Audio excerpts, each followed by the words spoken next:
26 साल कब्ल अगवा होने वाला लड़का पड़ोसी के घर से बाजियाब। ये वाक़या पेश आया है अलजायर में, जहां अलजायरी शहरी उमर बिन इमरान, जो कि 26 साल कब्ल स्कूल जाते हुए अगवा हुआ था, उसे पुलिस ने अपने घर से सिर्फ 100 मीटर दूर पड़ोसी के घर के तहखाने से बाजियाब करवा लिया। अगवा के वक्त उनकी उम्र महज 17 साल थी और अब उनकी उम्र 45 साल है। उमर को गुज़िश्ता इतवार अल्जीरिया के शहर डिजल्फा से बाजियाब करवाया गया है। अगवाकार के बारे में मुलजिम के बहन भाइयों ने सोशल मीडिया पर उसके अगवा की वारदातों में मुलविस होने के बारे में बताया था, जिसके बाद उसके केस को दोबारा खोला गया। उमर का कहना था कि वो तहखाने की खिड़की से अपने घर वालों को देख सकता था, मगर वो किसी अनजानी कुव्वत की वजह से उन्हें कभी आवाज़ न दे सका।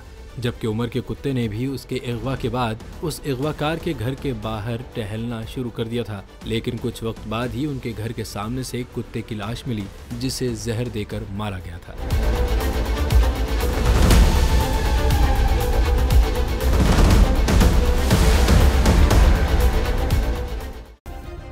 सब्सक्राइब करें और बेल दबाएं ताकि कोई खबर रह न जाए।